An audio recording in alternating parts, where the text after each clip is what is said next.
Bismillahirrahmanirrahim. Assalamualaikum warahmatullahi wabarakatuh. Innal hamdalillah nahmaduhu wa nasta'inuhu wa nastaghfiruh wa nastahdihi wa na'udzu billahi min syururi anfusina wa min sayyiati a'malina may yahdihillahu fala mudhillalah wa may yudlil fala hadiyalah. Asyhadu an la ilaha illallah wahdahu la syarikalah wa asyhadu anna Muhammadan abduhu wa rasuluh. Allahumma salli wa sallim wa barik ala nabiyyina Muhammadin wa ala alihi wa ashabihi wa man tabi'ahu bi ihsanin ila yaumiddin. Qala Allah Ta'ala ya ayyuhalladzina amanu taqullaha haqqa tuqatih wa la tamutunna illa wa antum muslimun.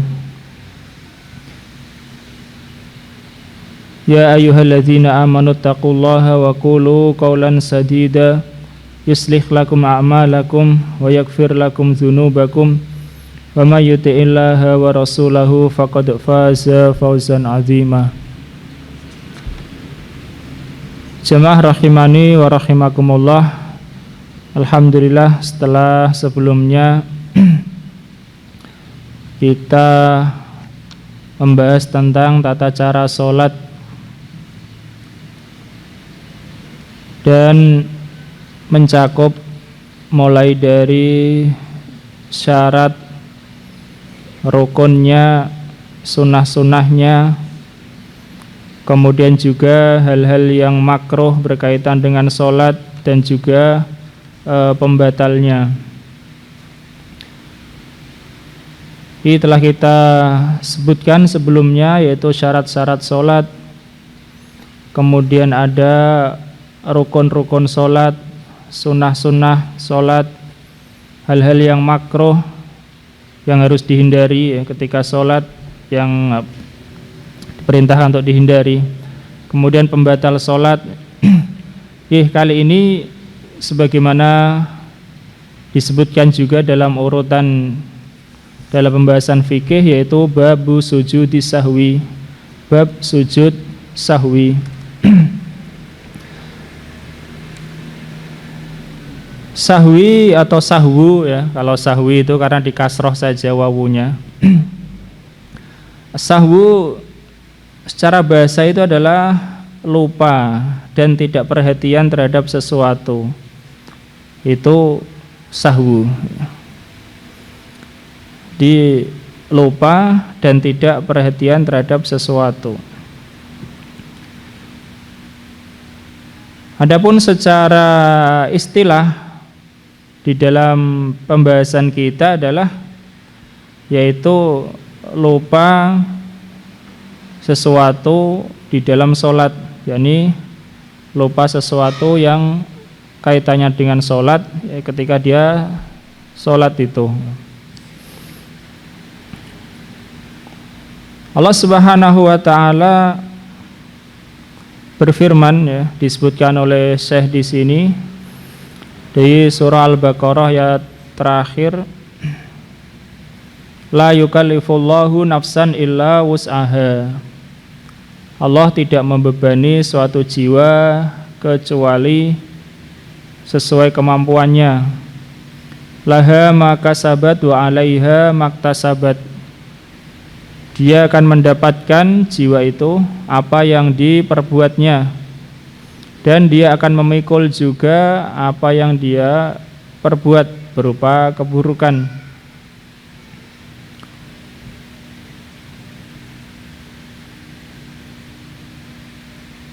Kemudian lanjutan ayat, Rabbana la tu'akhidna in nasina au akhtana. Wahai Rabb kami, janganlah engkau menghukum kami apabila kami lupa atau kami bersalah. Bersalah dalam artian tidak sengaja.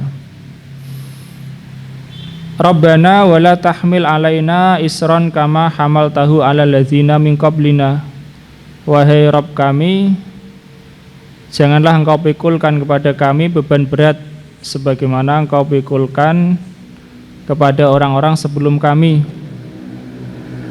Rabbana wala tuhammilna ma la taqata lana bih.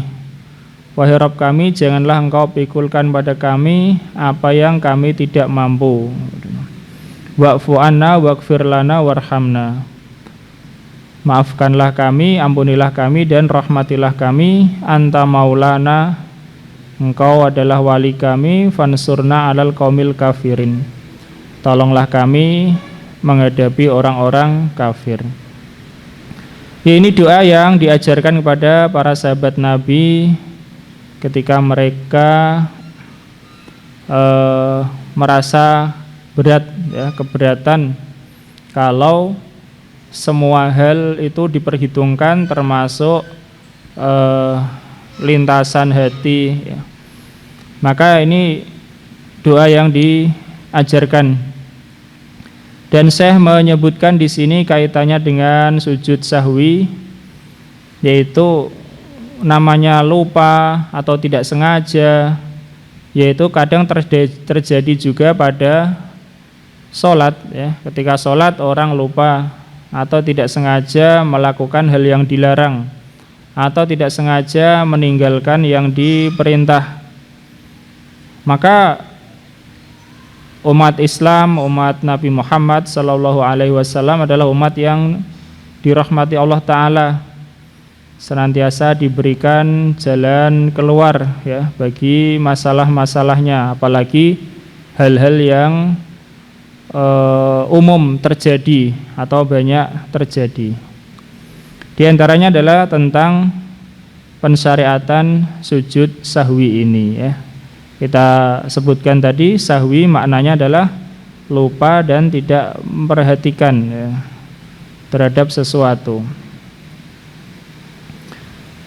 Nah, hanya saja di sini nampaknya Syekh menyebutkan mazhab Hambali, ya.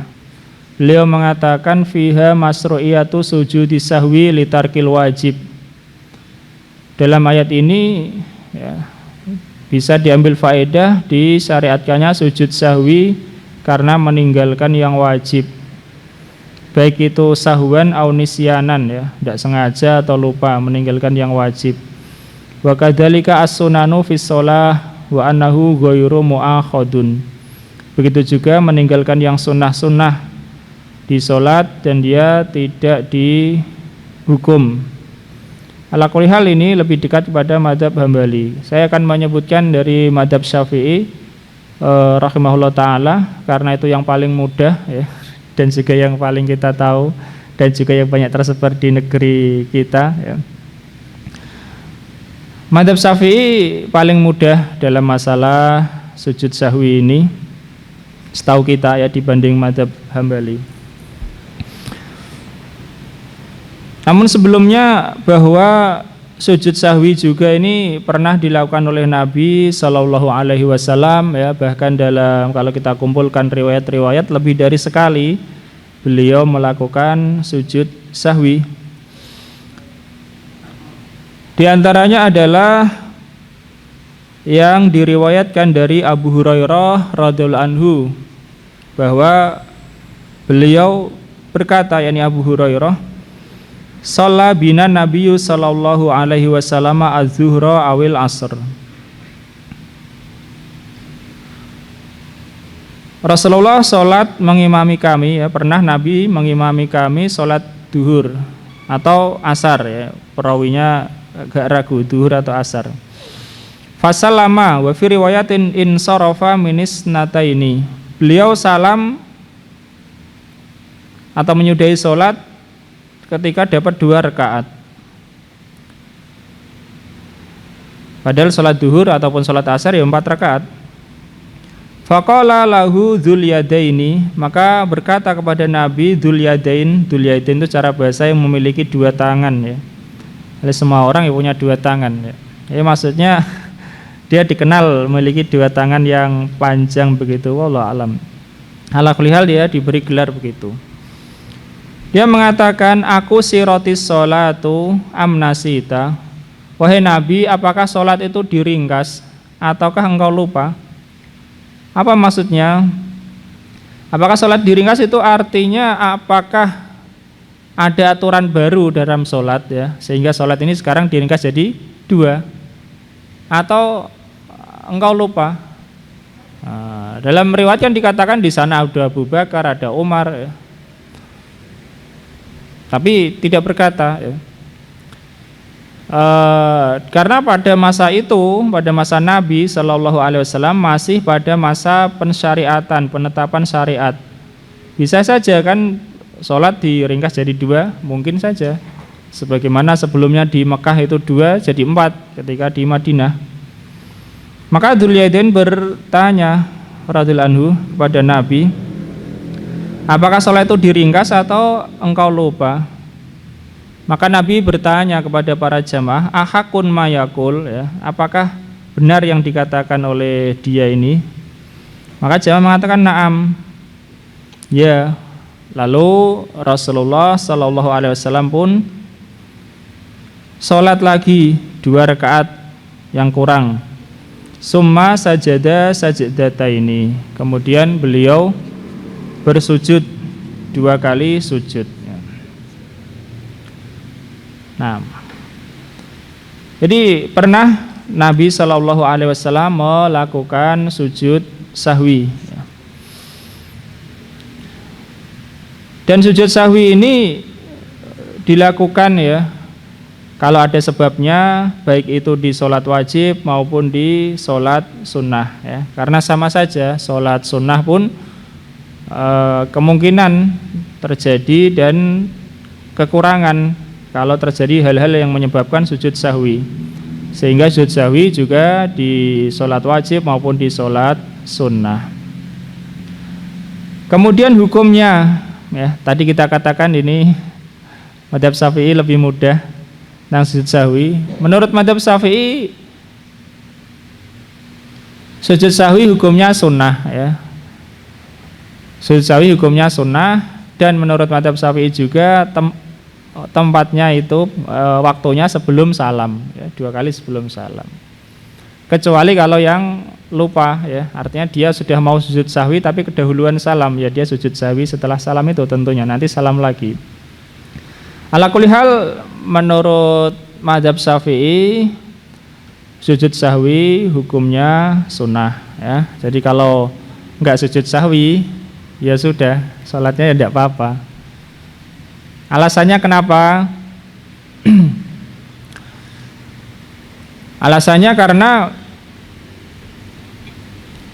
bagian-bagian sholat itu hanya terbagi secara umum menjadi 2 saja, wajib atau sunnah ya kan, rukun atau sunnah. Rukun ya wajib, wajib ya rukun, dan satunya sunnah ya.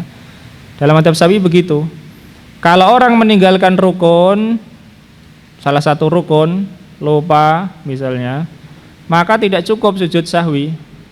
Lalu bagaimana solusinya? Ya harus dilakukan rukun yang ditinggalkan itu. Misalnya dia tidak rukuk, meninggalkan rukuk karena lupa, langsung sujud. Dalam mazhab Syafi'i harus kembali dan rukuk. Nah, jadi rukuk yang ditinggalkan sudah dilakukan. Kalau meninggalkan sunnah pun, sengaja pun sholatnya enggak batal ya. Sehingga sujud sahwi menurut mazhab Syafi'i hukumnya sunnah, tidak ada yang wajib ya. Sunnah, enggak ada yang wajib. Ya itu lebih mudah. Adapun kalau menurut mazhab Hambali rahimahullah ta'ala, berkata dalam penulis kitab Zadul Mustaqni, beliau mengatakan wa sujudus sahwi lima yubtiluha amduhu wajibun. Sujud sahwi ya, untuk yang hal-hal yang batal seandainya itu dilakukan secara sengaja, maka wajib sujud sahwinya ya. Itu menurut mazhab Hambali. Jadi kalau misalnya ini sama-sama ya, meninggalkan tasahud awal, enggak tasahud awal misalnya, sudah terlanjur berdiri baca, dia diperintahkan sujud sahwi, Tapi dalam madzhab Syafi'i hukumnya sunnah, dalam madzhab Hambali hukumnya wajib, ya, hukumnya wajib.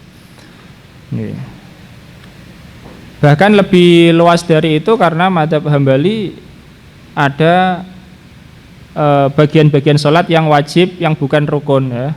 Ada rukun, ada wajib, ada sunnah. Ya, meninggalkan yang wajib menurut madzhab Hambali nih, ya, wajib menurut madzhab Hambali. Kalau sengaja sholatnya batal. Kalau nggak sengaja nggak batal, tapi dia harus sujud sahwi. Nah, kalau madzhab Syafi'i enggak, madzhab Syafi'i lebih mudah, yaitu sujud sahwi hukumnya sunnah, ya. Kemudian tempatnya sebelum salam, ya, maksudnya 2 kali, ya sudah gitu. Setelah salam kalau lupa saja, yakni mau sujud sahwi tapi kedahuluan salam, nah dia sujud sahwi tentu setelah salam itu.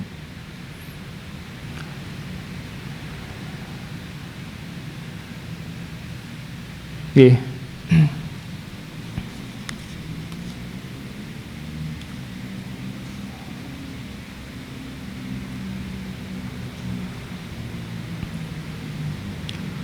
Kemudian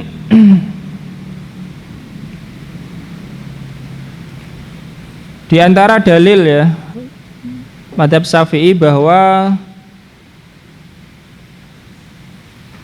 sujud sahwi itu sebelum salam, ya. Ada hadis yang kita hadis dari Abu Sa'id Al-Khudri radhiyallahu anhu bahwa Rasulullah bersabda, "Idza syakka ahadukum fi sholatihi falam yadri kam shalla salasan am arba'an." Jika salah seorang kalian itu ragu di dalam sholatnya dan dia tidak tahu berapa sholat, 3 atau 4. Salasan am arba'an itu maksudnya asalasan am arba'an, ya, ada huruf A yang dihapus, ya. Asalasan am arba'an, apakah 3 ataukah 4, ya. Falyatrahi syak, hendaklah dia membuang keraguannya. Wal yabni ala mastaikona, dan dia dasarkan kepada yang dia yakini. Summa yasjudu sajdataini qabla ayyusallima, ya. Kemudian hendaklah dia sujud 2 kali sebelum salam, ya, sebelum salam. Jadi kalau orang itu ragu sholatnya, dia nggak tahu dia 3 atau 4, ya, maka kalau memang nggak tahu, ragu, dipilih yang lebih sedikit. Karena yang sedikit itu dia yakin, misalnya udah 3 atau 4, yang 3 udah yakin, yang 4 belum yakin, kan ragu. Yang 3 sudah yakin 3, 4-nya ini yang ragu, jadi diambil yang yakin. Kemudian Nabi bersabda, fa in kana shola itmaman li arba'in fa in kana shola khamsan syafa'na lahu sholatahu. Jika ternyata, ya, dia milih 3, artinya memang perintah untuk milih 3 kalau ragu. Tapi ternyata kok sholatnya ternyata jadi 5 pada kenyataannya, maka sujud sahwi itu menjadikan sholatnya itu genap. Wa in kana shola itmaman li arba'in kanata targhiman li syaiton. Dan jika sholatnya itu memang ternyata betul 4, ya, perkiraannya 3 memang betul 3, maka 2 sujud itu untuk menjengkelkan setan. Nah, bacaannya sujud sahwi bisa sama dengan bacaan sujud biasa.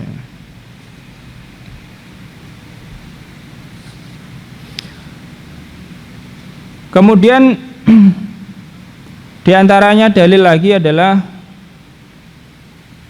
hadis Abdullah bin Bukhainah radhiyallahu anhu bahwa Nabi SAW pernah sholat duhur mengimami para sahabat. Beliau tidak tahiyat awal, 2 rakaat langsung berdiri.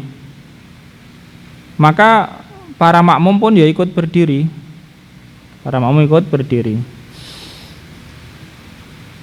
Kalau imamnya nggak tahiyat awal bagaimana ketentuannya? Imamnya lupa nggak tahiyat awal, makmumnya boleh dia tahiyat awal atau tidak atau ikut? Jawabannya dia ikut, ya, dia ikut. Kenapa? Karena itu nanti kalau dia tahiyat awal itu lama, ya, cukup lama. Jadi dia menyelisih imam, imamnya berdiri, dia duduk. Beda kalau cuma sebentar, misalnya duduk istirahat sebelum ke rakaat kedua, imamnya enggak duduk istirahat, ya, sujud langsung bangkit berdiri. Maka makmum bisa duduk istirahat sebentar terus berdiri, karena bedanya cuma sebentar. Tapi kalau menyelisih secara jelas ini, imamnya berdiri malah makmumnya duduk, ya, maka batal sholatnya si makmum. Karena sholat jamaah itu adalah makmum mengaitkan sholatnya dengan sholat imam, ya. Di makmum mengaitkan sholatnya dengan sholat imam. Makanya tidak boleh takbiratul ihram sebelum imamnya takbiratul ihram. Kalau dia takbiratul ihram dulu dengan niat jadi makmum, makmum kepada siapa? Imamnya belum masuk sholat. Begitu juga sebaliknya, kalau imamnya sujud, makmumnya nggak mau sujud, ya, batal sholatnya makmum, ya. Kalau dia tahu, misalnya imamnya sujud tilawah, makmumnya nggak mau ikut, dia batal sholatnya makmum. Kalau dia tahu larangannya, ya, kalau dia tahu larangan. Kalau dia nggak tahu, ya nggak batal. Nah, jadi Rasulullah pernah berdiri langsung ke rakaat ketiga. Orang-orang pun ikut berdiri. Hatta idza qada shalah, sampai apabila salatnya mau selesai, wanta nasu taslimahu, dan orang-orang menunggu salamnya Nabi, maka Nabi tidak langsung salam. Kabbara wa huwa jalisun fasajada sajdataini qabla ayyusallima summa sallama. Nabi pun bertakbir, ya, bertakbir dalam keadaan beliau duduk, lalu beliau sujud 2 kali sebelum salam, kemudian Nabi pun salam. Az-Zuhri mengatakan, ya, wa fi'luhu qabla salam huwa akhirul amrayni min fi'lihi sallallahu alaihi wasallam. Dan melakukan sujud sahwi sebelum salam itu adalah yang terakhir dari 2 hal yang dilakukan Nabi sallallahu alaihi wasallam. Nah, ini di antara dalil madzhab Syafi'i bahwa sujud sahwi itu sebelum salam. Bahwa perbuatan Nabi yang sebelum salam itu yang akhir, ya, dan yang akhir itu biasa merevisi yang awal. Tapi ini pendapat. Kemudian sebab lainnya adalah kenapa sujud sahwi itu sebelum salam. Li'anna sujud sahwi limaslahatis shalah fakana qabla salam kama lau nasiya sajdatan minha. Karena sujud sahwi itu untuk kemaslahatan sholat, maka kemaslahatan sholat dia sebelum salam. Kalau udah salam udah selesai sholatnya, ya. Sujud sahwi untuk kemaslahatan sholat. Sebagaimana kalau lupa sujud sholat, dia melakukan itu sebelum salam juga. Nah, itu waktunya. Kemudian apabila dia mau sujud sahwi tapi lupa, terus keburu salam, ya, lalu apakah dia boleh kembali untuk sujud sahwi?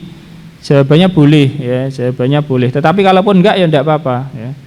Dia boleh, tapi kalau dia kembali ke sujud sahwi, maka dia berarti kembali ke sholat, ya, berarti kembali ke sholat. Apa maknanya kembali ke sholat? Nanti kalau pas sujud sahwi dia batal misalnya, sholatnya batal semua, itu sholatnya batal, ya, paham? Jadi dia mau sujud sahwi, sudah ada ingin sujud sahwi, tiba-tiba lupa pas tahiyat akhir dia langsung salam. Ini sebenarnya sholatnya udah selesai kalau dia tidak sujud sahwi. Tapi kalau dia kembali untuk sujud sahwi berarti dia kembali ke sholat. Kalau kembali ke sholat berarti ya kembali kepada aturan sholat, ya. Kalau dia batal pada waktu itu, ya sholatnya batal, ya, sholatnya batal. Dia harus sholat lagi. Nah, kenapa? Tidak melakukan? Terus? Ya tidak apa-apa. Kalau dalam madzhab Syafi'i tidak apa-apa. Ya enggak, sudah selesai, ya, sholatnya sudah selesai. Selesai. Kalau salat sendiri ya sudah selesai. Tapi kalau makmum ya, misalnya ini contoh lain dalam masalah salam. Makmum itu mendengar salam, dikira imamnya salam, ternyata bukan, dia salam misalnya. Setelah dia selesai salam, baru tahu loh ternyata imamnya belum salam ya. Apa yang harus dilakukan? Dia nggak lakukan apa-apa, dia kembali ke sholat saja dengan niat di hatinya saja. Karena dia melakukan itu tidak sengaja. Jadi kembali ke sholat, nanti imamnya salam, dia ikut salam. Tidak perlu sujud sahwi. Nah, kalau makmum mengira imamnya salam, dia salam, ternyata imamnya belum salam, ya udah dia kembali lagi ke sholat. Bismillah. Oke, sekarang sebab-sebab sujud sahwi. Jadi sujud sahwi itu hukumnya sunnah ya. Kalau ada sebabnya, kalau nggak ada sebabnya ya enggak ya. Nggak ada sebabnya enggak. Kan itu, kalau nggak ada sebabnya jangan sujud sahwi. Ada yang wajib, ada yang sunnah, ada yang sebelum salam, ada yang setelah salam. Makanya lebih susah kan fikihnya. Jadi kalau menurut mazhab Hambali sujud sahwi itu ada yang wajib, ada yang sunnah, ada yang sebelum salam, ada yang setelah salam. Kalau mazhab Syafi'i kan gampang, sujud sahwi sunnah sebelum salam, apapun sebabnya itu ya. Karena menurut mazhab Hambali rinciannya apa bagian sholat itu ada rukun, ada wajib, ada sunnah kan gitu. Kalau mazhab Syafi'i kan enggak.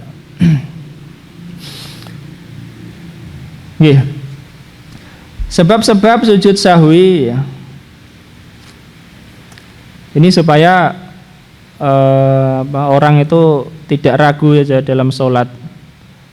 Dalam artian sholatnya masih sah itu, sudah sah, tidak perlu sujud sahwi atau tidak wajib ya.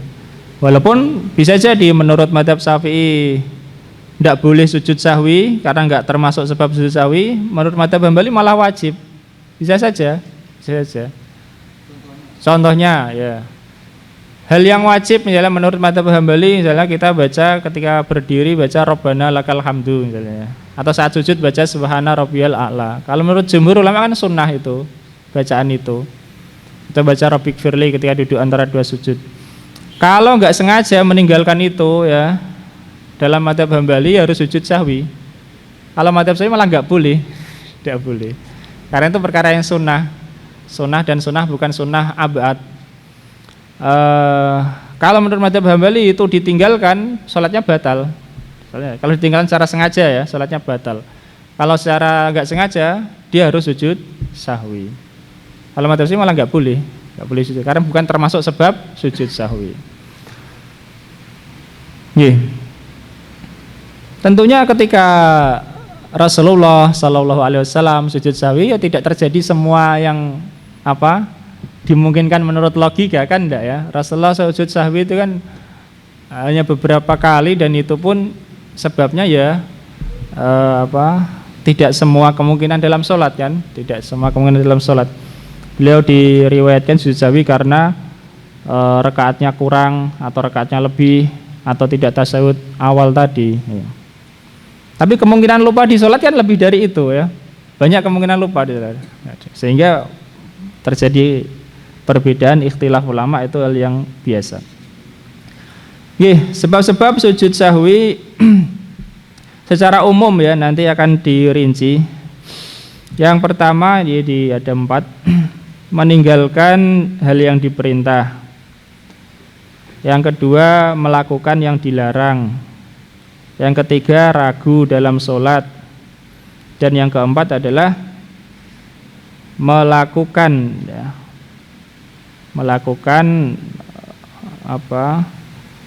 perbuatan atau ucapan dalam sholat bukan pada tempatnya. Yang pertama adalah meninggalkan yang diperintahkan. Nanti akan dirinci insya Allah. Yang kedua adalah melakukan yang dilarang. Yang ketiga ragu dalam sholat. Dan yang keempat adalah melakukan bagian sholat bukan pada tempatnya ya. Jadi ini secara logika kemungkinan itu bisa terjadi. Yang pertama ya, perincian yang pertama meninggalkan yang diperintah. Yang diperintah dalam sholat itu ada kalanya wajib, ada kalanya sunnah, ya kan? Ada kalanya wajib, ada kalanya sunnah. Yang diperintah dalam sholat ada wajib, ada sunnah ya. Perintah untuk takbiratul ihram wajib. Perintah baca doa iftitah sunnah. Ya. Nah ini juga beda konsekuensinya. Kalau yang diperintah itu wajib, maka harus dilakukan. Walaupun dia lupa, harus dilakukan ya, harus mengulangi ya. Misalnya tadi dia lupa rukuk, maka harus kembali untuk rukuk ya, kembali untuk rukuk.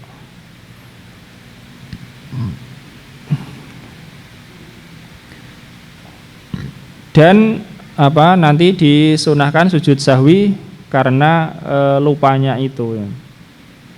Ala kulli hal yang diperintahkan ada yang wajib, ada yang sunnah. Kalau yang wajib itu tidak dia lakukan secara sengaja, maka sholatnya batal ya. Wajib nggak melakukan wajib secara sengaja, maka sholatnya batal. Tapi kalau secara lupa, kan namanya ini sujud sahwi ya, sahwi karena lupa ya, karena lupa. Kalau dia melakukan itu karena lupa, dia harus kembali. Misalnya, iya, misalnya sujud sekali tapi langsung berdiri, ya kan? Harusnya sujudnya 2 kali, dia sujud sekali terus berdiri. Ya dia harus kembali duduk antara dua sujud terus sujud, ya. Kemudian lanjutkan, begitu. Yeah. Tapi ulama juga berbeda yang wajib apa saja ya. Mazhab Hambali lebih banyak. Yeah. Jadi kalau meninggalkan yang wajib atau yang rukun lah dalam mazhab Syafi'i, maka tidak cukup sujud sahwi saja, harus dilakukan itu yang rukun, kembali lagi. Tapi nanti di akhirnya juga disunahkan sujud sahwi. Kemudian ada lagi yang diperintahkan itu sunnah. Bagaimana kalau meninggalkan yang sunnah? Perkara yang sunnah di dalam sholat kalau ditinggalkan sengaja atau lupa, sholatnya tetap sah ya, karena itu sunnah. Hanya saja ya dalam mazhab Syafi'i itu dibedakan. Ada sunnah yang disebut sunnah ab'ad, sunnah ba'diyah, artinya termasuk seperti bagian dari yang wajib atau sunnah yang sangat ditekankan dalam sholat, yaitu ada 6 ya, dalam mazhab Syafi'i ada 6. Yang pertama adalah kunut ya, kunut dalam subuh itu atau kunut di separuh Ramadan yang akhir adalah sholat witir. Dan yang kedua adalah berdiri untuk kunut itu. Ini sebenarnya 2 hal tapi satu jadikan 2 ya, berdiri dan kunutnya. Kemudian tasyahud awal dan duduk tasyahud awal di 4. Kemudian baca sholawat untuk Nabi pada tasyahud awal, ini sunnah. Kalau pada tasyahud akhir wajib. Dan sholawat untuk keluarga Nabi pada tasyahud akhir, ini sunnah. Sunnah yang ditekankan itu kunut, berdiri untuk kunut, kemudian duduk tasyahud awal, baca tasyahud awal, sholawat untuk Nabi pada tasyahud awal, ya Allahumma shalli ala Muhammad itu. Kemudian sholawat untuk keluarga Nabi pada tasyahud akhir sunnah, wa ala ali Muhammad dan seterusnya ya. Nah ini dalam mazhab saya sunnah ab'ad. Kalau ini ditinggalkan secara sengaja atau lupa, tetap sholatnya sah ya, tetap sholatnya sah. Tapi kalau ditinggalkan secara sengaja atau lupa, disunahkan sujud sahwi ya. Sengaja atau lupa, meskipun sengaja meninggalkan nggak mau tasyahud awal, kalau dalam mazhab Syafi'i masih sah, kan mazhab Hambali ya nggak sah karena itu wajib. Jadi disunahkan sujud sahwi. Kemudian kalau meninggalkan sunnah-sunnah yang selain tadi dalam mazhab Syafi'i tidak termasuk sebab sujud sahwi ya. Misalnya orang dia lupa tidak baca doa iftitah, Allahu Akbar langsung Al-Fatihah. Apakah dia disunahkan sujud sahwi dalam mazhab Syafi'i? Enggak. Bahkan enggak boleh ya, bahkan enggak boleh. Karena sujud sahwi itu hanya sunnah kalau ada sebabnya. Kalau enggak ada sebabnya ya enggak boleh. Misalnya dia rukuk tidak baca apa-apa, enggak baca, tapi rukuknya tumakninah, jadi enggak baca. Dalam madzhab Syafi'i ya tidak termasuk sebab sujud sahwi itu. Bahkan kalau sujud sahwi ya enggak boleh, karena itu bukan termasuk sebab. Tapi kalau dalam madzhab Hambali malah enggak boleh ditinggalkan. Kalau ditinggalkan sengaja ya batal sholatnya. Kalau enggak sengaja dia harus sujud sahwi. Nah, itu diantara contoh perbandingannya. Kemudian kalau orang meninggalkan perkara yang sunnah, baik itu sunnah yang ditekankan tadi ada 6 ataupun yang bukan, kemudian dia sudah melakukan yang setelahnya, maka tidak boleh kembali. Kalau dia sengaja kembali, sholatnya batal. Contoh orang subuh, dia lupa enggak doa kunut, langsung sujud, maka enggak boleh kembali untuk doa kunut, karena doa kunut hukumnya sunnah dan sujud sudah wajib. Begitu juga kalau orang lupa tidak tasyahud awal, udah langsung berdiri, udah berdiri tegak, enggak boleh dia kembali untuk tasyahud awal, enggak boleh. Menurut yang saya tahu tidak ada ulama yang menyuruh kembali kalau sudah berdiri tegak ya. Kalau belum berdiri tegak ya bisa kembali. Kalau sudah berdiri tegak enggak boleh kembali. Kalau kembali sengaja tahu larangannya, sholatnya batal. Jadi sengaja tahu larangannya ya. Kalau enggak tahu larangannya ya namanya orang enggak tahu. Karena termasuk ilmu yang mungkin orang awam banyak yang enggak tahu, sehingga dimaafkan gitu. Termasuk tadi imamnya sujud tilawah, dia enggak mau ikut sujud. Kalau dia tahu larangannya dia tahu perintah harus ikut imam, kok enggak mau ya sholatnya batal. Kalau enggak tahu ya enggak, karena termasuk ilmu yang banyak orang enggak tahu.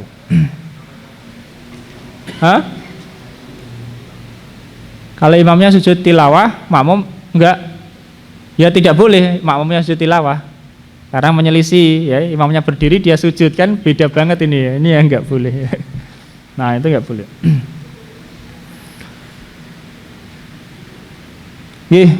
Kemudian yang kedua ya, sebab sujud sahwi yang kedua, yang pertama tadi adalah karena meninggalkan yang diperintah. Yang kedua ini karena melakukan yang dilarang, ya kan? Sujud sahwi karena melakukan yang dilarang. Melakukan yang dilarang, ya insya Allah ini akan dirinci ya. Yang melakukan yang dilarang ini pun tidak semua disunahkan sujud sahwi. Contoh, ketika sholat dilarang menengok ke atas. Kalau orang sholat misalnya menengok ke atas, apakah dia disunahkan sujud sahwi? Enggak, jawabannya enggak. Ya meskipun itu hal yang makruh, hal yang makruh. Tidak semua melakukan yang dilarang itu disunahkan sujud sahwi atau diperintahkan sujud sahwi. Ada perincian. Jadi hal-hal yang dilarang itu ada kalanya membatalkan sholat kalau sengaja, ya. Ada kalanya tidak membatalkan sholat sengaja atau tidak, ya. Jadi hal yang dilarang itu kan ada kalanya membatalkan sholat kalau dia sengaja. Misalnya ngomong, ya, bicara, kan dilarang kalau sholat. Atau makan. Itu kalau dia sengaja, sholatnya batal. Sholatnya batal. Kalau dia tidak sengaja, ada perincian sedikit atau banyak, ya. Kalau banyak tetap batal ya. Orang lupa pas sholat, lupa dia minum banyak ya, ya tetap sholatnya batal. Kalau sedikit ya, atau ada makanan di sela gigi, nggak sengaja dia telan. Kalau sengaja dia telan, sholatnya batal. Kalau nggak sengaja, nggak batal, tapi disunahkan sujud sahwi. Jadi pokoknya kalau yang dilakukan itu secara sengaja batal. Kalau dilakukan dengan sengaja sholatnya batal. Kemudian hal itu dilakukan tapi nggak sengaja, maka apa? Sholatnya nggak batal tapi dia disunahkan sujud sahwi.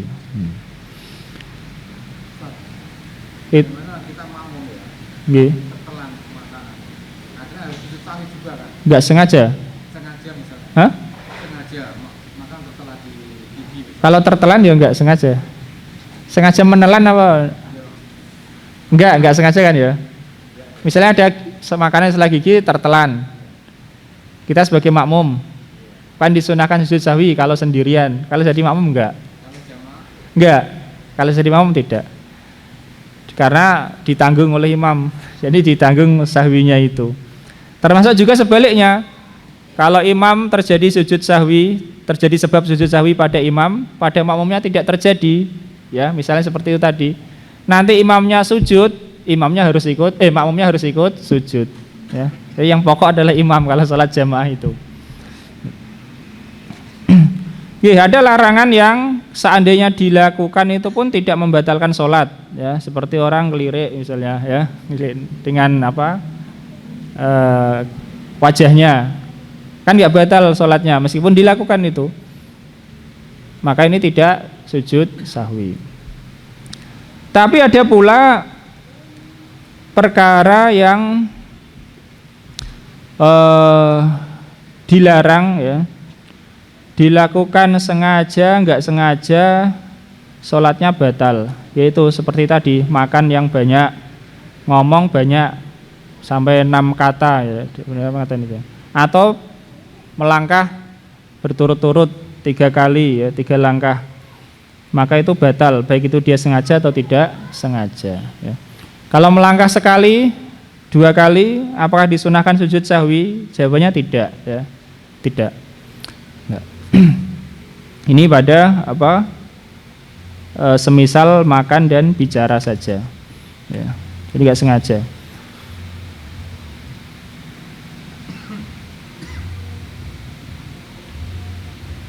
Kemudian di antara dalilnya, ya,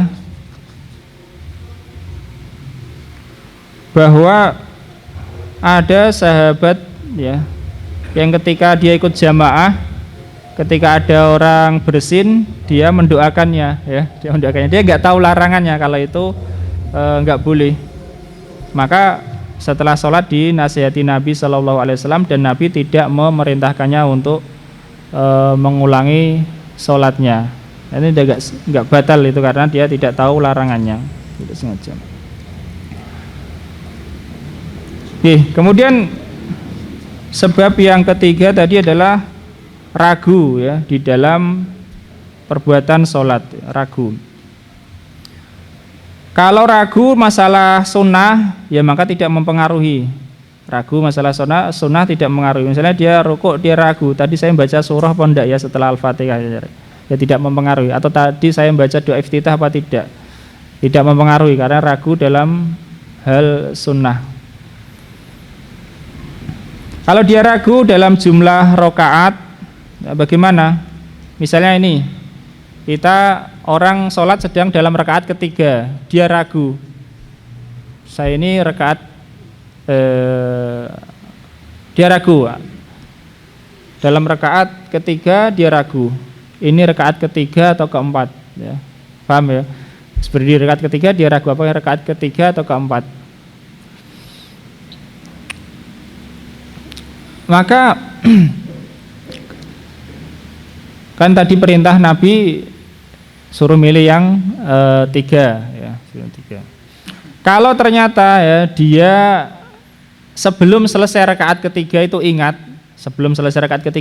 oh ini rakaat ketiga, maka tidak perlu sujud sahwi, ya. Sebelum rakaat ketiga dia ingat. Tapi dia masih ragu, terus dia lanjutkan, kan harus dilanjutkan itu kan ini ragu rakaat ketiga atau keempat, ya. Dia masuk ke rakaat berikutnya, berarti nganggapnya berapa? 4, ya kan? Anggapnya ini masuk ke rakaat keempat. Kemudian setelah di rakaat keempat itu dia ingat, oh benar ini memang rakaat keempat, ya. Nah, tetap sujud sahwi. Iya, kenapa? Karena ketika dia berdiri ke rakaat keempat itu ada keraguan, apakah ini keempat atau kelima, ya kan? Baru ingatnya setelah dia di rakaat keempat, paham? Tapi kalau dia ingatnya ketika masih di rakaat ketiga, belum selesai itu rakaat ketiganya, dia belum berdiri untuk rakaat keempat, maka tidak perlu sujud sahwi, ya. Karena seandainya dia ingat atau enggak ingat ya tetap harus dilakukan. Tapi kalau dia ingatnya sudah di rakaat keempat baru ingat, oh iya ini memang baru rakaat keempat, maka tetap disunahkan sujud sahwi. Kenapa? Karena ketika berdiri ke rakaat keempat, dia ragu, tidak yakin apakah ini rakaat keempat atau kelima. Beda dengan kasusnya kalau dia belum selesai dari rakaat ketiga. Nah, kalau orang ragu ya, setelah salam itu enggak mempengaruhi ya. Bersalam sholatnya selesai, dia ragu, saya tadi rakaat pertama mau Al-Fatihah apa enggak misalnya, ya sudah, itu tidak mempengaruhi, sudah berlalu sholatnya ya, sudah.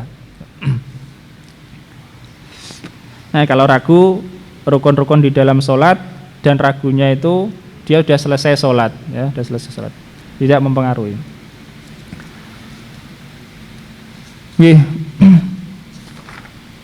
Kemudian kalau ragu apakah saya tadi melakukan pelanggaran atau tidak ya, sudah ragu, saya tadi melakukan pelanggaran atau tidak, maka dianggap tidak ya, karena secara asal ya dia tidak melakukannya ya. Tapi kalau dia ragu, dia masih sholat, dia ragu, saya tadi tasyahud awal apa tidak ya, gitu, dia ragu, maka ini disunahkan sujud sahwi ya, karena secara asal belum melakukan, sebagaimana pelanggaran secara asal dia tidak melakukan ya. Nah, itu kalau ragu ya, tapi kalau was-was ya jangan dituruti. Ragu itu yang kuat, yang kekuatannya itu dengan iya dan tidaknya sama. Kalau was-was itu cuma bisikan. Kemudian sebab yang keempat adalah melakukan ya bagian sholat bukan pada tempatnya. Dalam mazhab Syafi'i, kalau orang misalnya ketika rukuk yang dibaca malah bacaan sujud atau bacaan i'tidal ya, atau bacaan duduk antara dua sujud misalnya, maka ini tidak disunahkan sujud sahwi, enggak ya. Dalam mazhab ini enggak.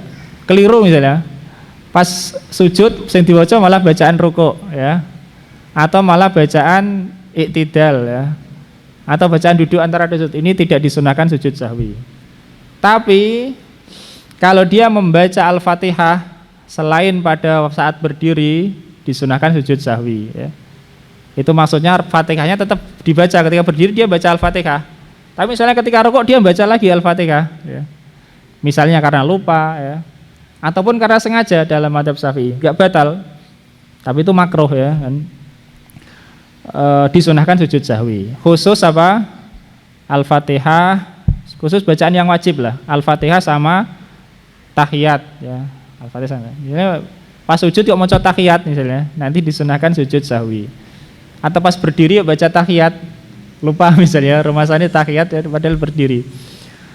Nah, itu disunahkan sujud sahwi. Begitu juga saat rukuk, saat sujud baca Al-Fatihah ya, disunahkan sujud sahwi. Ya. Tapi kalau pas berdiri meninggalkan Al-Fatihah ya enggak boleh, dia harus kembali untuk Al-Fatihah. Kecuali kalau dia sebagai makmum dan mengikuti yang pendapat bahwa makmum enggak wajib baca Al-Fatihah, dan sebaiknya mengikuti itu kalau sudah terlanjur biar salatnya lebih aman. Nah, itu tentang sebab-sebab sujud sahwi. Kemudian sujud sahwi ini sebelum salam ya, dan berapapun sebab yang terjadi, sujud sahwinya cuma 2 kali ya. Berapapun sebab yang terjadi. Bahkan seandainya setelah sujud sahwi pun terjadi kesalahan lagi, bisa saja. Misalnya dia sudah selesai sujud sahwi, tinggal mau salam, ada makanan tertelan misalnya, tidak perlu sujud sahwi lagi, langsung salam ya. Bahkan ketika sujud sahwi sendiri terjadi kesalahan misalnya, maka tidak perlu sujud sahwi lagi, cukup 2 kali. Dia sujud sahwi itu menambal yang sebelumnya, menambal yang setelahnya ya, sujud sahwi. Nah, kemudian kaitannya dengan masalah makmum. Kalau imam sujud sahwi, maka makmum harus ikut sujud sahwi. Kalau enggak, batal sholatnya kalau dia tahu larangannya. Walaupun makmumnya enggak tahu sebabnya itu apa imam kok sujud sahwi, dia harus ikut. Walaupun dia enggak tahu sebabnya, tapi dia harus husnudzon kepada makmumnya ya kan. Harus husnudzon kepada makmum. Barangkali husnudzon kepada siapa? Imamnya. Imamnya sujud sahwi, dia harus ikut ya. Saya masbuk, harus ikut. Masbuk pun harus ikut. Tapi bukan kalau makmum masbuk dia harus nambah rakaat lagi misalnya. imamnya kok sujud sahwi, dia tetap ikut sujud. Sujud dalam rangka mengikuti imam ya. Karena sujud mengikuti imam itu wajib. Imamnya sujud, makmum harus ikut sujud sebagaimana dalam hadis fa idza sajada fasjudu. Kalau imam sujud maka sujudlah kalian. Lah bagaimana nanti dengan sujud sahwinya? Makmum yang masbuk ini di akhir sholat dia disunahkan sujud sahwi lagi ya. Di akhir sholat dia disunahkan sujud sahwi lagi. Kalau terjadi sebab sujud sahwi pada imam, maka makmum terkena imbasnya ya, terkena imbasnya. Kalau terjadi sebab sujud sahwi pada makmum, jamaah tidak terkena imbasnya ya. Dan makmum itu sudah apa ya? Dilebur gitulah ya, dilebur lah, tidak perlu sujud sahwi dia ya. Misalnya makmum pas sujud kok maca Al-Fatihah, pas sebagai makmum, dia nggak perlu sujud sahwi nanti karena dia sebagai makmum sudah ada di dalam jamaah. Tapi kalau imamnya yang terjadi pada imam sebab sujud sahwi, semua jamaah terkena efeknya ya, imbasnya. Meskipun masbuk ya, meskipun makmumnya masbuk. Wallahu alam. Nggih.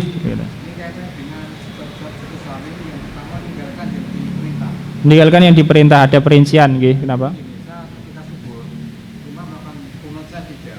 Nggih. Enggak, kalau sama-sama berdiri, Pak.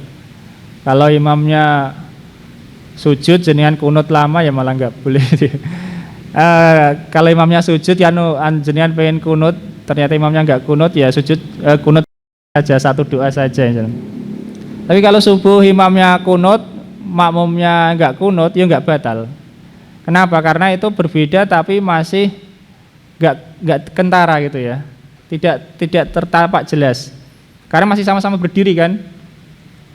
Nah, imamnya baca kunut ya berdiri. Makmum i'tidal nunggu imam kunut dia ya berdiri, ya kan nggak batal sholatnya.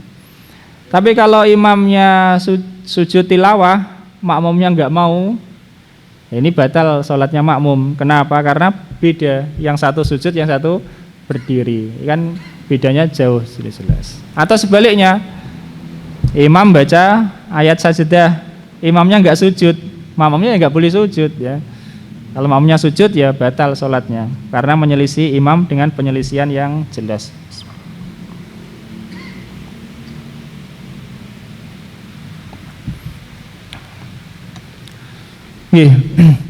Berikutnya tentang sholat jamaah dan apa kita bahas sampainya. Enggak usah, kita lanjutkan di kesempatan berikutnya. 6. Sholat jamaah. Kalau sujud sahwi itu sujud karena sebab sahwi. Kalau sholat jamaah adalah sholat yang dilakukan secara berjamaah. Tadi kita sebutkan sholat jamaah adalah terkaitnya sholat makmum dengan sholat imam.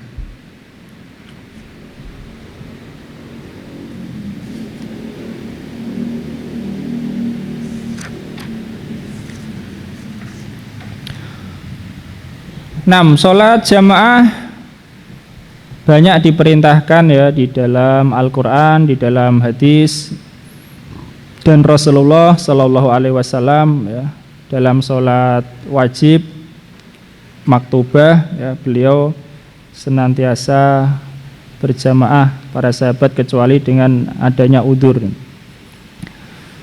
Saya mengatakan di sini babu sholatil jamaah. Allah berfirman wa aqimus sholata wa atuz zakata warka'u ma'ar raki'in.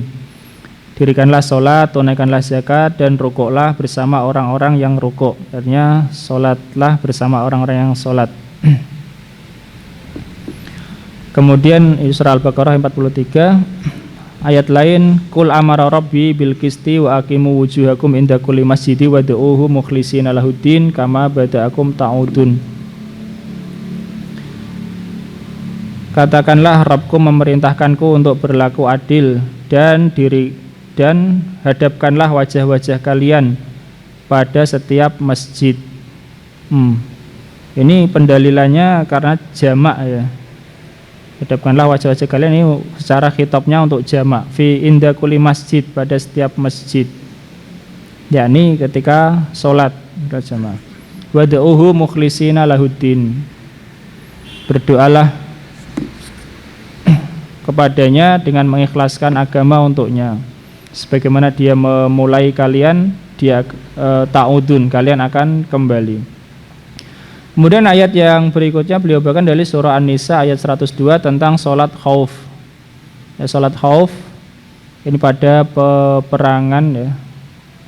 Ini disyariatkan berjamaah. Beliau mengatakan falam taskut sholatul jamaah ma'al khauf fa fi ghairiha aula. Sholat jamaah itu tidak gugur pada waktu khauf, yakni pada waktu perang. Maka pada selainnya lebih utama. Jadi pada selain waktu bersiap-siap untuk perang lebih utama. Ini lebih utama untuk tidak gugur lagi melaksanakan sholat jamaah.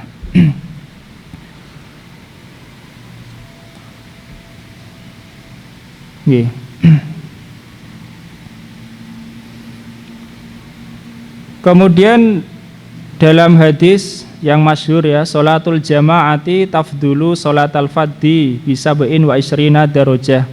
Sholat jamaah itu lebih utama daripada sholat sendirian 27 derajat.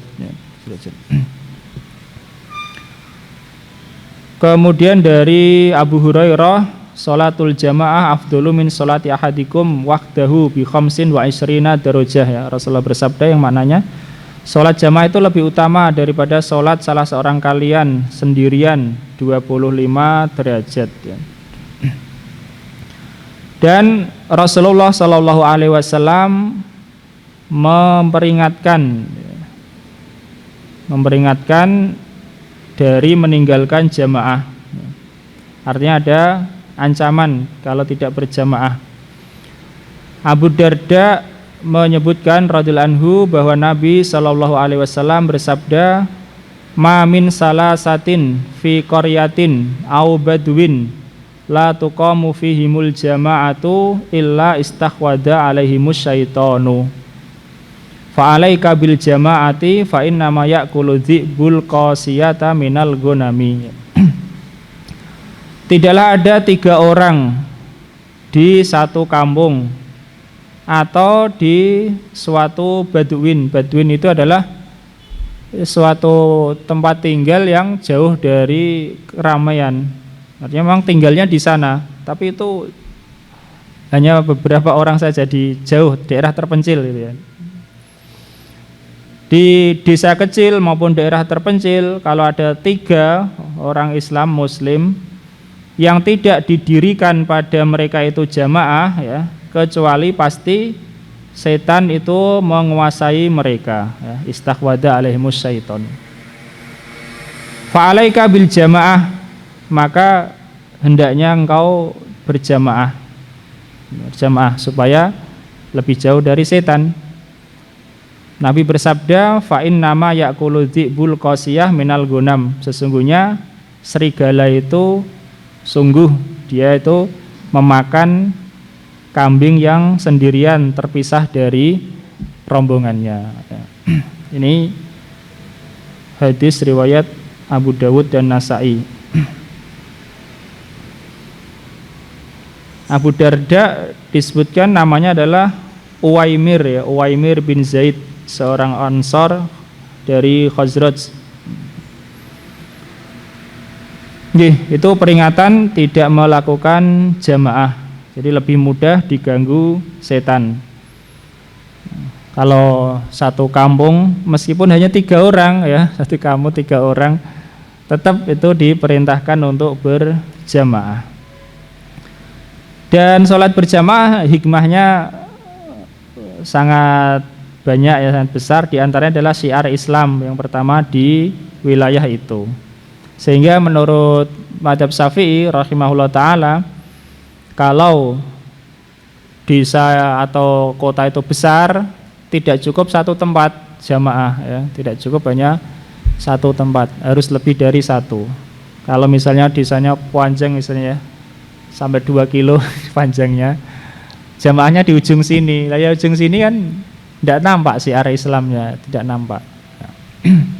Karena syaratnya juga adalah ketentuannya harus orang yang mau ikut jamaah itu mudah untuk mendatanginya, ya.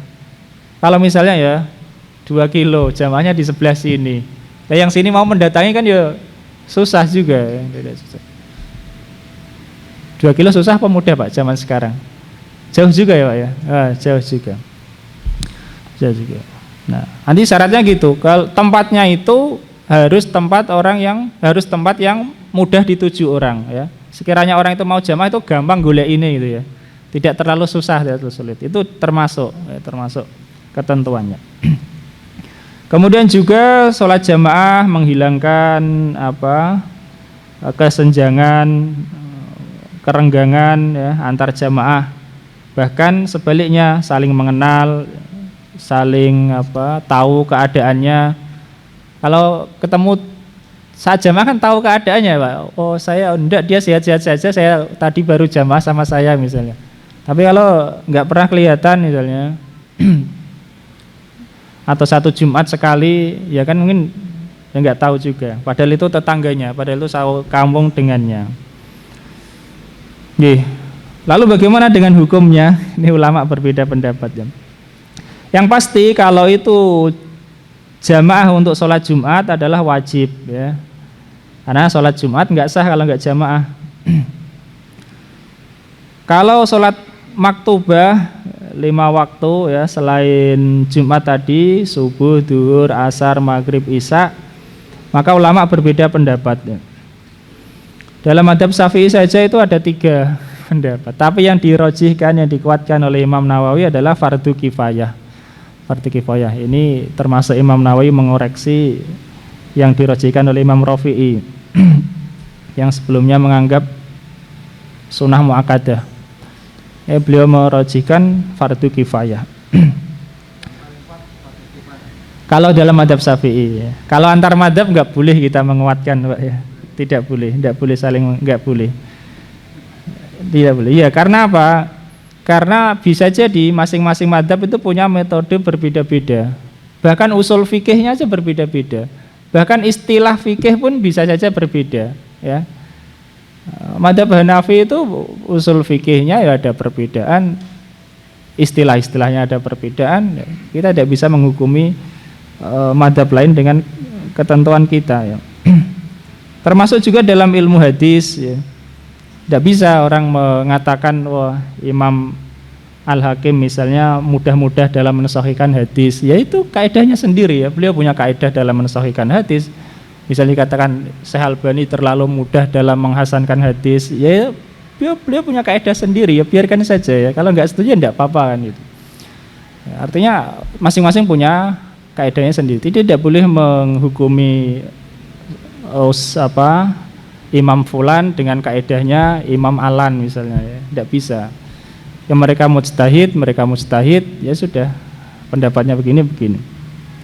Nah bagi kita tentu ya sebisa mungkin lakukan yang terbaik gitu ya supaya lebih selamat ya. Kalau bisa, kalau dalam keadaan sempit ya gimana lagi. Nah dalam madhab Syafi'i adalah fardu kifayah. Kalau selain Jumat ya, kalau Jumat ya fardu ain. Bahkan menurut 2 madhab ya, madhab Hanafi dan Maliki, setahu kita malah nggak sampai fardu. Kalau madhab Hambali ya fardu ain, wajib kalau nggak ada udzur. Dalam madhab Syafi'i fardu kifayahnya itu adalah sebagaimana tadi yang kita sebutkan, yaitu sampai tampak syiar di wilayah tersebut. Jadi kalau wilayahnya itu besar, tidak boleh hanya satu di ujung misalnya, nggak boleh. Karena yang ini kalau mau menuju ke jamaah ya susah, jadi harus mendirikan yang mudah dijangkau oleh orang ya, yang ada di situ.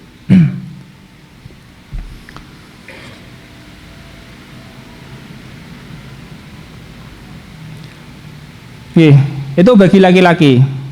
Bagaimana bagi perempuan? Perempuan juga dia diperintahkan berjamaah, disunahkan berjamaah sesama mereka, ini sama perempuan di rumah.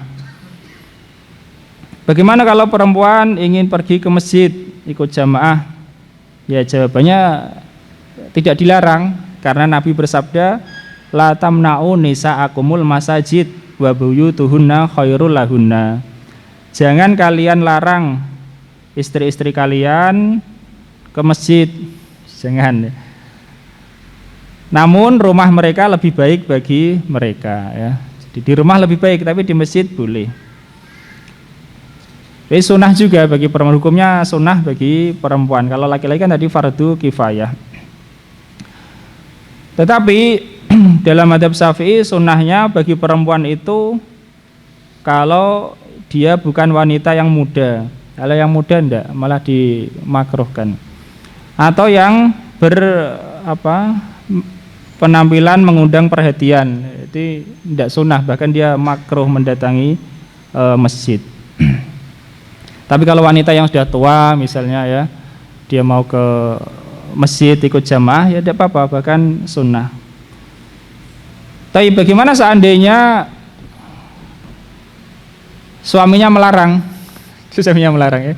Kan tadi Nabi mengatakan jangan kalian larang istri-istri kalian ke masjid dan rumah mereka lebih baik bagi mereka. Kalau suaminya melarang apakah suaminya dosa? Jawabannya enggak juga. Ya, enggak dosa. Suaminya melarang, suaminya enggak dosa. Dan istrinya harus taat pada suaminya. Karena kalau taat suaminya melazimi di rumah, taat suaminya itu kewajiban. Sedangkan dia pergi ke masjid sunnah ya, tidak ditinggalkan yang wajib demi yang sunnah. Tapi Nabi menganjurkan jangan kau larang istri-istri kalian ke masjid. Kemudian bagi orang musafir tidak diwajibkan jamaah menurut madzhab Syafi'i. Musafir tidak wajib jamaah. Tapi lebih baik jamaah juga karena Nabi juga berjamaah ketika safar ya, tapi tidak wajib. Lalu bagaimana orang-orang yang tidak punya pakaian? Dia jamaah apa tidak? Kalau sesama yang tidak punya pakaian ya, kalau orang yang nggak punya pakaian ya nggak jamaah, sholatnya sendiri-sendiri. Kecuali kalau di tempat yang gelap misalnya dan tidak dilihat orang maka dia berjamaah. Nah ini pembahasan masalah fikih. Kalau sekarang ya kenyataannya jarang.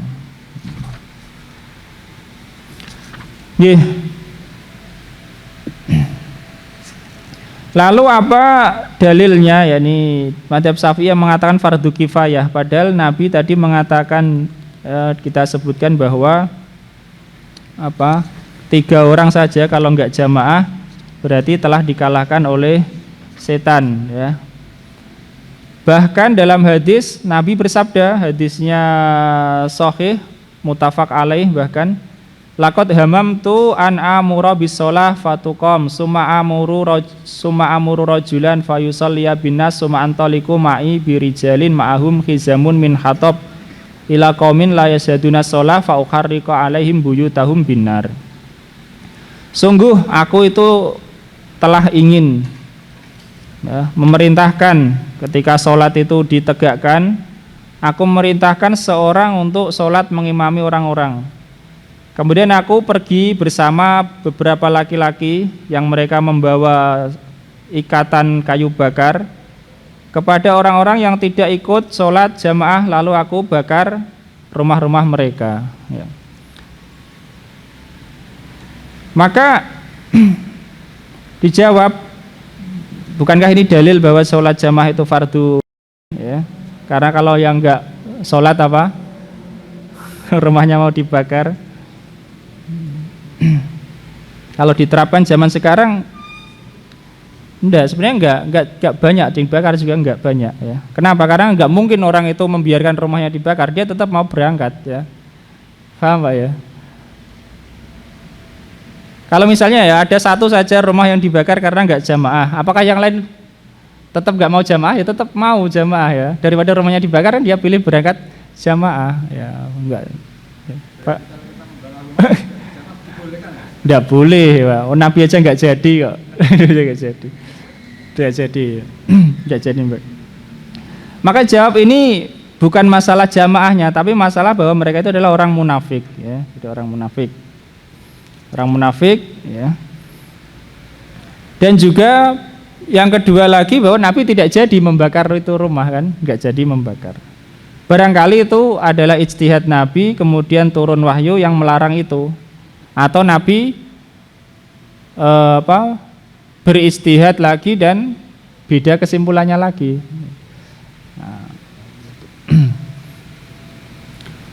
Di antara dalilnya bahwa sholat jamaah itu fardu kifayah, ya, bukan fardu ain.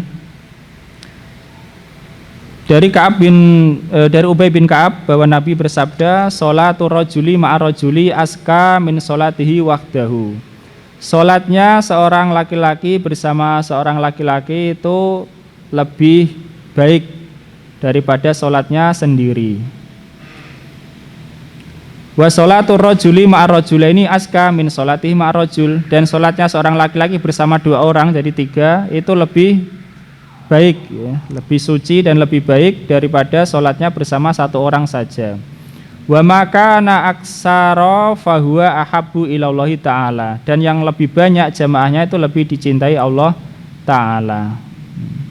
Dan hadis tadi Ibnu Umar, sholat jamaah lebih utama daripada sholat sendirian 27 derajat.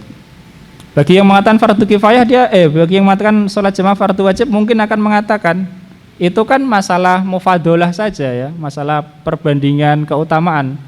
Tidak menutup kemungkinan ada dalil lain yang mengatakan sholat jamaah fardu ain, faham ya? Itu masalah mufadolah, bukan masalah hukum. Di situ Nabi tidak berdasarkan hukumnya. Ya kita katakan yaitu pemahamanmu, silahkan, ya, tidak apa. Tapi para ulama juga punya pemahaman lain, ya, masing-masing punya pemahaman sendiri-sendiri. Dan dalam hadis ini disebutkan tetap bisa difahami bahwa sholat sendirian sah juga, ya, tapi sholat dua orang atau berjamaah lebih utama. Ala kulli hal ulama berbeda pendapat tentang hukum sholat jamaah. Kemudian jamaah di masjid ini lebih utama daripada jamaah yang tidak di masjid tentunya, ya. Karena itu untuk menampakkan syiar Islam dan juga untuk memakmurkan masjid. Adapun bagi wanita tentu lebih utama di rumah, sebagaimana yang tadi kita katakan. Nabi SAW bersabda kepada para laki-laki, sallu ayuhan nas fi buyutikum fa inna afdhalas sholati sholatul mar'i fi baitihi ilal maktubah. Salatlah wahai orang-orang di rumah-rumah kalian. Sesungguhnya utama-utama sholat itu sholatnya seorang di rumahnya kecuali sholat maktubah, yani kecuali sholat wajib, maka di masjid lebih utama. Dan masjid yang lebih banyak jamaahnya lebih utama. Jadi kalau orang jamaah dia boleh milih masjid yang paling banyak jamaahnya, ya. Lebih utama. Meskipun lebih jauh. Selama ya masjid yang dekat tidak kosong, ya. Kalau masjid dekat jadi kosong, nggak ada yang jamaah, ya malah nggak boleh, ya. Dia harus menghidupkan jamaah di tempatnya itu.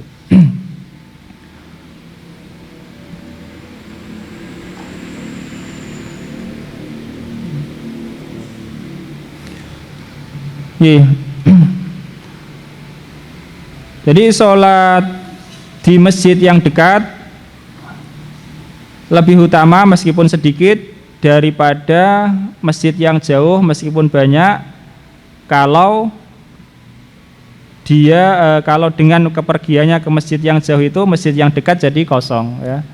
Misalnya dekatnya ada musola udah wakaf, atau meskipun belum wakaf tapi itu satu-satunya di tempat tersebut, yang lain jauh sekali misalnya, ya itu tetap digunakan untuk jamaah.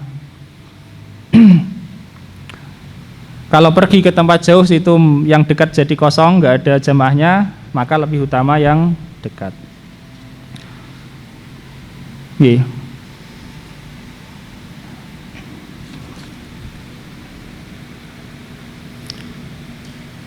Nah, kemudian udzur-udzur, ya, alasan dibolehkannya orang tidak jamaah. Bagaimana kalau orang tidak sholat berjamaah? Kita katakan ya, kalau sholat jamaah itu hukumnya sunnah muakkad, seandainya. Bagaimana orang nggak sholat jamaah? Ya makruh. Berarti karena dia meninggalkan apa yang sunnah muakkad. Bagaimana lagi kalau itu fardu kifayah? Tentu lebih makruh lagi. Tapi kalau nggak ada yang sholat jamaah sama sekali dalam satu kampung, ya semuanya berdosa, ya. Semuanya berdosa karena hukumnya apa? Fardu kifayah. Kalau yang mengatakan fardu ain, berarti malah dosa setiap yang tidak ikut jamaah. Paham ya? Seandainya ya, kan ulama beda pendapat sholat jamaah hukumnya. Ada yang mengatakan sunnah muakkadah, fardu kifayah dan fardu ain. Kalau mazhab Syafi'i fardu kifayah dengan ketentuan tadi ya, di tempat-tempat yang mudah dituju orang. Bagi yang mengatakan sholat jamaah itu sunnah muakkadah, kalau orang nggak ada udzur, nggak sholat jamaah berarti ya makruh, ya kan? Karena dia meninggalkan yang sunnah yang ditekankan. Kalau yang mengatakan sholat jamaah itu fardu ain, orang nggak ikut jamaah tanpa udzur berarti dosa, ya kan? Karena dia nggak melaksanakan yang fardu. Kalau sholat jamaah itu hukumnya fardu kifayah, sebagaimana dalam mazhab Syafi'i. Bagaimana kalau orang yang nggak ikut? Sholatnya ada tapi dia nggak ikut, ya tetap makruh, ya bahkan lebih makruh daripada yang mengatakan sunnah muakkadah, ya kan? Kalau nggak melakukan yang sunnah saja apa? Makruh, maksudnya sunnah dalam artian sunnah yang perintahnya tegas. Ini sunnah perintahkan orang nggak mau melakukan, berarti kan makruh. Kalau fardu kifayah lebih lagi makruhnya. Kalau fardu ain, maka dia berdosa kalau enggak ikut. Nggih, fardu kifayah. Nggih, jadi ada kemakruhan kalau dia tidak mengikuti kecuali tanpa udzur ya. Jadi kalau ada sholat jenazah juga dia enggak mengikuti, tetap ada kemakruhan, ya, tetap ada kemakruhannya. Tergantung nanti dia punya udzur atau tidak. Nah, kemakruhan ini atau dosa ini bagi yang mengatakan bahwa sholat jamaah adalah fardu ain, maka hilang kalau ada udzurnya. Paham? Hilang kalau ada udzurnya. Kalau enggak ada udzur berarti dia ada kemakruhan atau ada dosa karena enggak ikut jamaah. Nah, udzur-udzur itu apa? Ini yang akan kita sebutkan. Bahkan disebutkan ya oleh Imam Ghazali atau yang lain ya. Kalau orang itu merasa lebih khusyuk sholat sendiri, tetap dia diperintahkan jamaah. Jamaahnya kurang khusyuk. Tapi sah, tapi dia kurang khusyuk. Kalau sholat sendiri lebih khusyuk, tetap diperintahkan jamaah.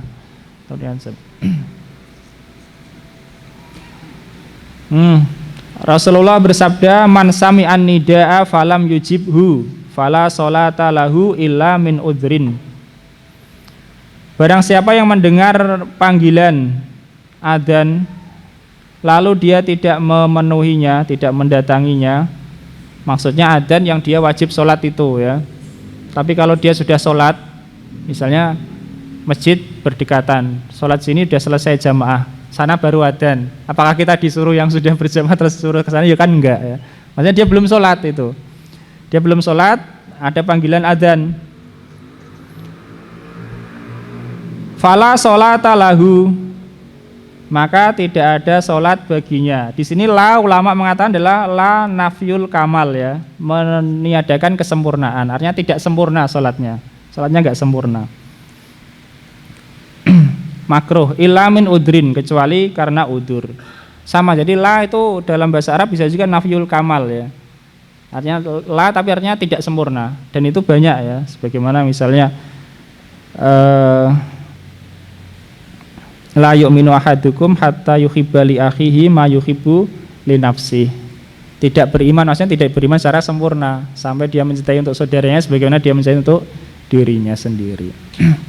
Nah, kalau orang-orang sebagian orang-orang khawarij kan pemahamannya lah ya, pokoknya tidak sah. Jadi nanti banyak dikafirkan dengan sebab dosa besar. Qalu, para sahabat bertanya, ya Rasulullah, wa mal udhru, wahai Rasulullah, apa udhurnya itu? Qala, Nabi bersabda, khaufun au maradun, takut atau sakit, ya. Takut atau sakit. Tentu dikiaskan dengan hal-hal selainnya. Nah, udzur-udzur itu bisa dibagi menjadi dua, yaitu udzur yang umum dan udzur yang khusus. Umum yakni yang menimpa banyak orang, kalau khusus menimpa orang per orang. Udzur yang umum seperti hujan yang deras, yang dia kesusahan untuk datang, artinya dia tidak bisa pergi ke masjid karena tidak memiliki pelindung dari hujan. Tapi kalau dia masih bisa dengan adanya pelindung, bisa masih ke masjid secara tidak basah kuyup gitu, maka masih tetap datang selama tidak ada udzur lain, ya. Atau ada lumpur, banjir lumpur ya misalnya, termasuk itu udzur yang umum. Atau angin yang sangat kencang pada waktu malam, Kalau hujan, lumpur tadi malam siang. Kalau angin kencang itu pada waktu malam, dingin. Atau dingin dan gelap pada waktu malam. Dingin yang sangat dan gelap yang sangat pada waktu malam. Jadi kalau tadi angin yang kencang pada waktu malam termasuk udzur. Kemudian dingin yang sangat dan gelap pada waktu malam termasuk udzur. Kalau dingin dan gelap pada waktu siang gimana? Secara asal ya nggak ada kan, siang itu dingin dan gelap. Kemudian panas yang sangat pada waktu duhur, ya. Panas yang sangat pada waktu duhur itu nanti ada penundaan itu. Begitu juga angin yang sangat panas, ya. Kemudian ada gempa juga termasuk gempa. Nah, ini termasuk udzur-udzur umum. Imam Nawawi mengatakan faida tarakaha li udhrin zalatil karohah. Jika dia meninggalkan sholat jamaah karena udzur, maka hilang kemakruhannya. Ini dia tidak terkena kemakruhan. Lalu apakah dia tetap dapat pahala karena biasanya berjamaah atau enggak? Jadi ulama beda pendapat. Kalau menurut Imam Nawawi enggak, tapi makruhnya hilang. Laisa ma'nahu annahu idza tarakal jama'ata li udhrin taksuru lahu fadilatuha. Bukan maknanya kalau dia itu meninggalkan jamaah karena udzur dia dapat keutamaan jamaah, bal la taksulu lahu fadilatuha bila syak. Bahkan dia tidak mendapatkan fadilahnya. Wa inna ma ma'nahu saqatal ismu wal karohah.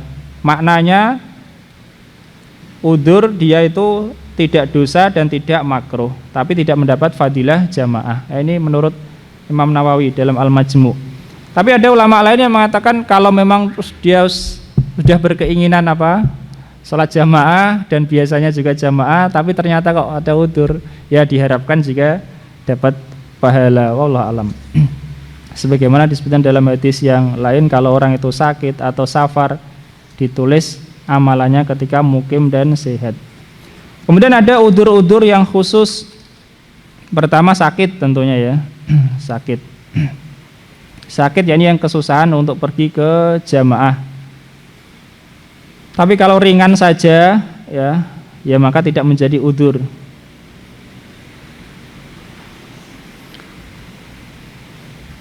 Bahkan Nabi SAW pun pernah ketika sakit beliau tidak jamaah. Dan beliau mengatakan muru Abu Bakrin falyusalli binnas. Perintahkanlah Abu Bakar untuk sholat mengimami orang-orang.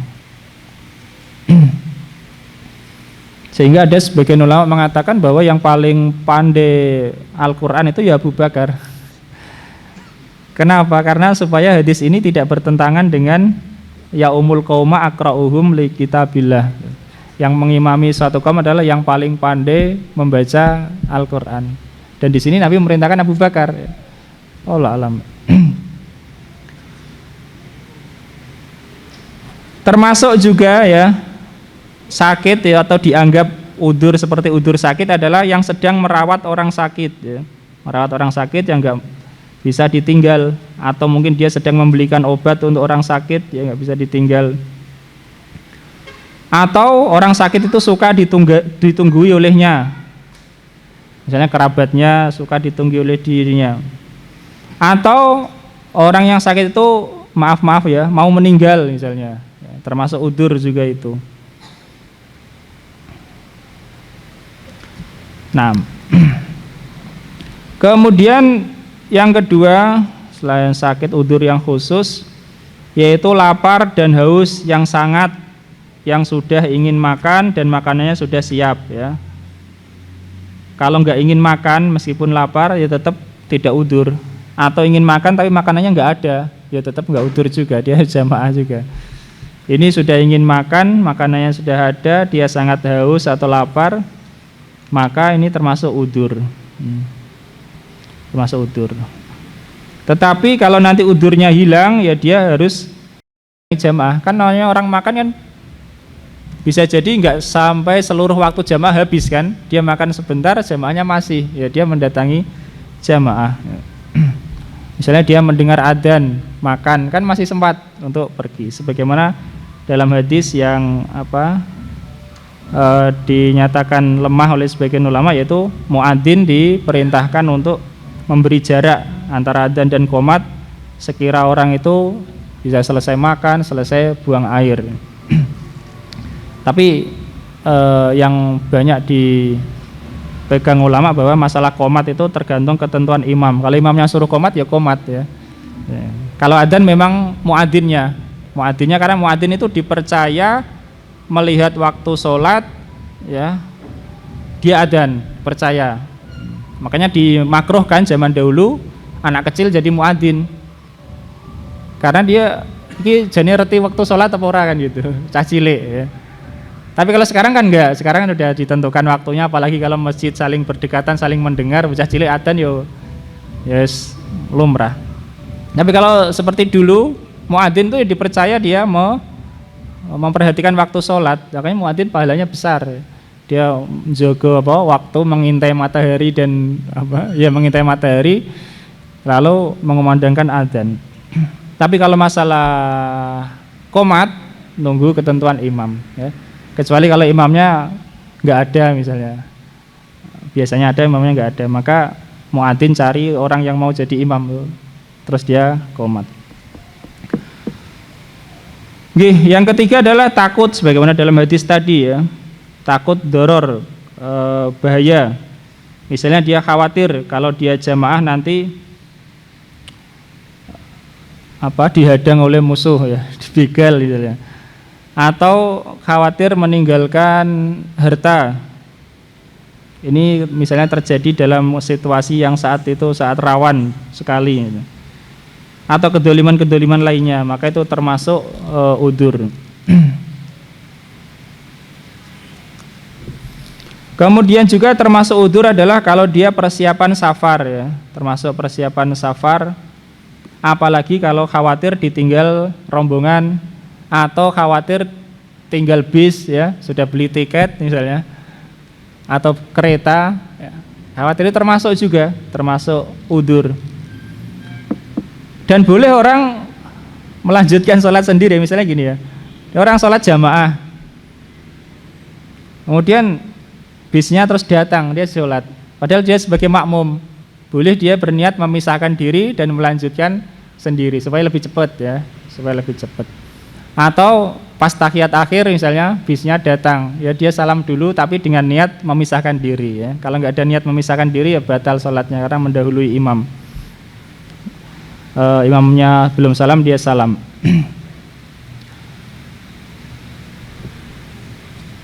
Persiapan safar atau khawatir ketinggalan teman safar. Kemudian termasuk udzur juga adalah dia makan bawang merah atau bawang putih yang berbau itu ya, dan baunya belum bisa dia hilangkan, itu termasuk udzur ya.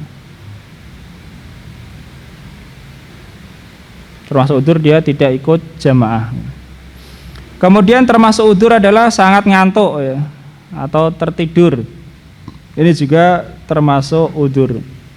Dan termasuk udzur adalah menyelamatkan orang. Ya, kalau dia menyelamatkan orang, misalnya menyelamatkan orang yang mau tenggelam atau menyelamatkan yang kebakaran, ya, maka itu termasuk udzur tidak mengikuti jamaah.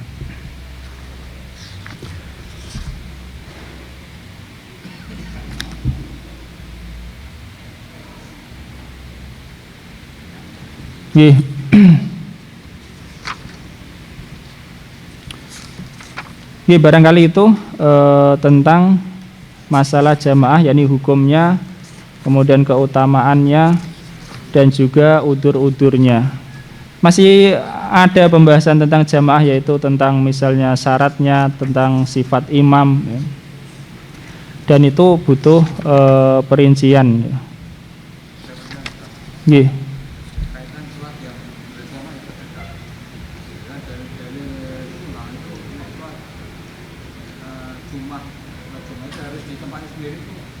Sholat Jumat harus di tempatnya sendiri? Tidak harus di desa sendiri. Tapi begini ya, kalau musafir itu kan tidak wajib sholat Jumat. Kalau dalam mazhab Syafi'i itu kalau orang Jumat pagi sudah subuh, dia nggak boleh pergi, nggak boleh safar. Kalau nanti di sana dia nggak bisa sholat Jumat, ya. Tapi kalau ada anggapan dia nanti bisa sholat Jumat di jalan, ya nggak apa-apa. Tapi kalau nanti ini ba'da subuh loh ya, ba'da subuh, pokoknya pagi lah. Karena orang pagi itu harusnya kalau hari Jumat ya untuk persiapan Jumat, bukan persiapan meninggalkan Jumat kan gitu. Tapi kalau dia untuk safar dan ada anggapan nanti di perjalanan bisa Jumatan, ya enggak apa-apa. Enggak harus. Hanya saja memang ada yang mensyaratkan jumlah 40 itu dihitung, yang dihitung itu adalah yang tinggal di sana. Kalau musafir ikut jamaah di sana enggak dihitung 40. Tapi itu perincian fikih, dan kita lebih senang dalam masalah itu sah enggak sah itu ikut ketentuan pemerintah. Dalam artian kalau itu memang diizinkan untuk jam Jumatan di situ, ya sudah, ya Jumatan di situ enggak usah memperhatikan misalnya ketentuan jumlah dan lainnya, karena itu pun ulama berbeda pendapat. Enggak harus di tempatnya sendiri Pak ya. Yang penting Jumat ini arep mangkat kerja misalnya, penting kok iso Jumatan, enggak apa-apa ya.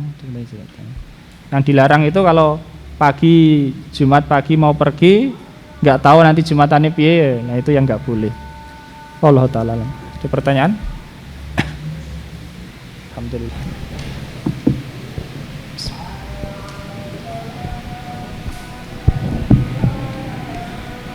Akhiri wassallallahu ala nabiyina Muhammad wa ala alihi washabbihi ajmain walhamdulillahirabbil alamin. Subhanakallahumma wa bihamdika asyhadu an la ilaha illa anta astaghfiruka wa atubu ilaik.